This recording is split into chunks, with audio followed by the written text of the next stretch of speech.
Hello friends, team ലക്ഷ്യയുടെ YouTube ചാനലിലേക്ക് ഏവർക്കും സ്വാഗതം.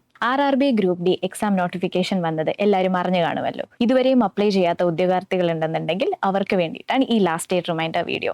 January 23, 2025 RRB group D exam notification railway publish ചെയ്തത്. ഈ എക്സാം അപ്ലൈ ചെയ്യേണ്ട അവസാന തീയതി ഫെബ്രുവരി 22, 2025. അതായത് ഈ മാസം 22 ഈ എക്സാമിന് വേണ്ടിയിട്ടുള്ള ലാസ്റ്റ് ഡേറ്റ്. ഇനി നമ്മുടെ മുന്നിൽ 3-4 ദിവസങ്ങൾ മാത്രമേ ഉള്ളൂ. ഇനിയും ഏതെങ്കിലും ഉദ്യോഗാർത്ഥികൾ അപ്ലൈ ചെയ്യാനുണ്ടെന്നുണ്ടെങ്കിൽ എത്രയും പെട്ടെന്ന് തന്നെ അപ്ലൈ ചെയ്യേണ്ടതാണ്. കാരണം ഓരോ ദിവസം കഴിയും തോറും റെയിൽവേയുടെ സൈറ്റ് ബിസി ആയിക്കൊണ്ടിരിക്കുകയാണ്. നമുക്കിനി എക്സാമിന്റെ ഡീറ്റെയിൽസ് നോക്കാം. ഗ്രൂപ്പ് ഡി എക്സാമിന്റെ എഡ്യൂക്കേഷണൽ ക്വാളിഫിക്കേഷൻ 10th അല്ലെങ്കിൽ ITI ആണ്. SSLC അല്ലെങ്കിൽ ITI. ഇനി പ്രായപരിധി കാറ്റഗറി ബേസ് ചെയ്തിട്ടാണ്. നിങ്ങൾക്ക് എല്ലാവർക്കും അറിയാം, കോവിഡ് കാരണം നമുക്ക് ഏജ് റിലാക്സേഷൻ വന്നിട്ടുണ്ട്. സോ കാറ്റഗറി ബേസ് ചെയ്ത് പറയുമ്പോൾ ജനറൽ കാറ്റഗറിയിലുള്ളവർക്കാണെങ്കിൽ 2/1/1989 ശേഷം ജനിച്ച ആൾക്കാർക്ക് ഈ എക്സാം അപ്ലൈ ചെയ്യാവുന്നതാണ്. അതായത് 18 മുതൽ 36 വയസ്സ് വരെ പ്രായമുള്ള ഉദ്യോഗാർത്ഥികൾക്ക് ഇതിലേക്ക് ആപ്ലിക്കേഷൻ അയക്കാം. ഇനി OBC കാറ്റഗറിയിലുള്ള ഉദ്യോഗാർത്ഥികളാണെങ്കിൽ 2/1/1986 ശേഷം ജനിച്ച ആൾക്കാരാണെങ്കിൽ ഇതിലേക്ക് അപ്ലൈ ചെയ്യാവുന്നതാണ്. 18 മുതൽ 39 വയസ്സ് വരെ.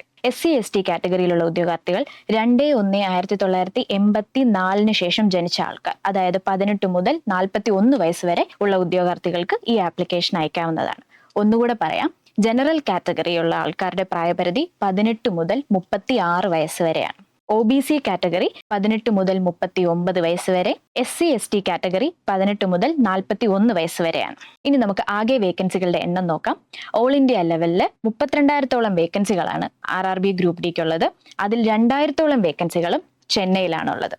ഇനി നമുക്ക് എങ്ങനെയാണ് ഈ ആപ്ലിക്കേഷൻ അയക്കേണ്ടതെന്ന് നോക്കാം. ഇനിയും ഏതെങ്കിലും ഉദ്യോഗാർത്ഥികൾ ഈ ആപ്ലിക്കേഷൻ അയച്ചിട്ടില്ല എന്നുണ്ടെങ്കിൽ ഈ കാണുന്ന വെബ്സൈറ്റിൽ നിങ്ങൾക്ക് ആപ്ലിക്കേഷൻ അയക്കാവുന്നതാണ്. നിങ്ങൾ വൺ ടൈം രജിസ്ട്രേഷൻ ചെയ്ത ഉദ്യോഗാർത്ഥികളാണെന്നുണ്ടെങ്കിൽ ഡയറക്ട്ലി നിങ്ങൾക്ക് RRB group D exam notification apply ചെയ്യാവുന്നതാണ്. ഇല്ല, നിങ്ങൾ റെയിൽവേ എക്സാം പുതിയതായി എഴുതുന്ന ഒരു ഉദ്യോഗാർത്ഥിയാണെന്നുണ്ടെങ്കിൽ നിങ്ങൾ ആദ്യം തന്നെ ഒരു വൺ ടൈം രജിസ്ട്രേഷൻ ചെയ്യണം. അതിനുശേഷം നിങ്ങൾക്ക് ഈ പോസ്റ്റിലേക്ക് അപ്ലൈ ചെയ്യാവുന്നതാണ്. ഇനി ഇതിനകത്ത് നമ്മൾ RRB group D exam notification അയക്കേണ്ടതിന് എന്തൊക്കെ ഡോക്യുമെന്റ്സ് ആണ് വേണ്ടതെന്ന് നോക്കാം. ആദ്യം തന്നെ SSLC സർട്ടിഫിക്കറ്റ്, നിങ്ങളുടെ ആധാർ കാർഡ് നമ്പർ, പിന്നെ കമ്മ്യൂണിറ്റി ഡീറ്റെയിൽസ്. അതായത് SC/ST ആണെന്നുണ്ടെങ്കിൽ അതിന്റെ സർട്ടിഫിക്കറ്റ്, OBC NCL ആണെന്നുണ്ടെങ്കിൽ അതിന്റെ സർട്ടിഫിക്കറ്റ്, EWS ആണെന്നുണ്ടെങ്കിൽ അതിന്റെ, അതായത് എക്കണോമിക്കലി വീക്കർ സെക്ഷൻ ആണെന്നുണ്ടെങ്കിൽ അതിന്റെ സർട്ടിഫിക്കറ്റ്. പിന്നെ നിങ്ങൾക്ക് വേണ്ടത് നിങ്ങളുടെ ബാങ്ക് ഡീറ്റെയിൽസ്. അതായത് നമ്മൾ ഈ എക്സാം അപ്ലൈ ചെയ്യുന്ന ടൈമിൽ നിങ്ങൾക്ക് ഒരു പർട്ടിക്കുലർ എമൗണ്ട് പേ ചെയ്യേണ്ടി വരും. ആ എമൗണ്ട് നിങ്ങൾക്ക് എക്സാം കഴിയുമ്പോൾ റീഫണ്ട് ആയിട്ട് തിരിച്ചു തരും. അതിന് വേണ്ടിയിട്ടാണ് നിങ്ങളുടെ ബാങ്ക് അക്കൗണ്ട് ഡീറ്റെയിൽസ് ഇതിനകത്ത് ആഡ് ചെയ്യേണ്ടത്. പിന്നെ നിങ്ങളുടെ ഫോൺ നമ്പർ,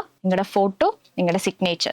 ഇത്രയും മാത്രമാണ് ഗ്രൂപ്പ് ഡി എക്സാം അപ്ലൈ ചെയ്യാൻ ആവശ്യമായ ഡോക്യുമെന്റ്സ്. ഇനി നമുക്ക് ഫീസ് കാറ്റഗറി എങ്ങനെയാണെന്ന് നോക്കാം. ജനറൽ OBC കാറ്റഗറിക്കാർക്ക്, അതായത് അൺറിസർവ്ഡ് ആൻഡ് OBC കാറ്റഗറിക്കാർക്ക് 500 രൂപയാണ് ഫീസ് വരുന്നത്. അതായത് നിങ്ങൾ ഈ ആപ്ലിക്കേഷൻ അയക്കുന്ന ടൈമിൽ നിങ്ങൾക്ക് 500 രൂപ നിങ്ങൾ ഫീസായിട്ട് അടയ്ക്കണം. അതിനുശേഷം നിങ്ങൾ പ്രിലിംസ് എക്സാം എഴുതി കഴിയുമ്പോൾ നിങ്ങൾക്ക് 400 രൂപ തിരിച്ച് റീഫണ്ട് ആയിട്ട് നിങ്ങളുടെ അക്കൗണ്ടിലേക്ക് വരും. അതേപോലെ SC/ST ഫീമെയിൽ ട്രാൻസ്ജെൻഡർ കാറ്റഗറിയിലുള്ളവർക്ക് 250 രൂപയാണ് ഈ ആപ്ലിക്കേഷൻ അയക്കേണ്ട ഫീസ് എമൗണ്ട്. നിങ്ങൾക്ക് 250 രൂപ തിരിച്ച് ഈ അക്കൗണ്ടിലേക്ക് റീഫണ്ടബിൾ ആയിട്ട് വരും നിങ്ങൾ ഈ പ്രിലിംസ് എക്സാം എഴുതി കഴിയുമ്പോൾ. ഇത്രയുമാണ് RRB group D exam base ചെയ്തുള്ള ഡീറ്റെയിലിംഗ് വീഡിയോ. ഇനിയും ഏതെങ്കിലും ഉദ്യോഗാർത്ഥികൾ ഈ എക്സാം അപ്ലൈ ചെയ്യാനുണ്ടെന്നുണ്ടെങ്കിൽ എത്രയും പെട്ടെന്ന് തന്നെ അപ്ലൈ ചെയ്യേണ്ടതാണ്. അതുപോലെ തന്നെ SSC RRB എക്സാമിന് വേണ്ടി പ്രിപ്പയർ ചെയ്യുന്ന ഉദ്യോഗാർത്ഥികൾക്ക് ലക്ഷ്യം ഒരു പുതിയ ബാച്ച് സ്റ്റാർട്ട് ചെയ്യുകയാണ്. മാർച്ച് 3, 2025 തിരുവനന്തപുരം തമ്പാനൂരാണ് ബാച്ച് തുടങ്ങുന്നത്. തിങ്കൾ മുതൽ വെള്ളി വരെയാണ് ദിവസം. 10 മുതൽ 3:30 വരെയാണ് സമയം. അഡ്മിഷൻ എടുക്കാൻ താല്പര്യമുള്ള ഉദ്യോഗാർത്ഥികൾ എത്രയും പെട്ടെന്ന് തന്നെ അഡ്മിഷൻ എടുക്കേണ്ടതാണ്. പരീക്ഷ എഴുതുന്ന എല്ലാ ഉദ്യോഗാർത്ഥികൾക്കും വിജയാശംസകൾ നേരുന്നു. Thank you.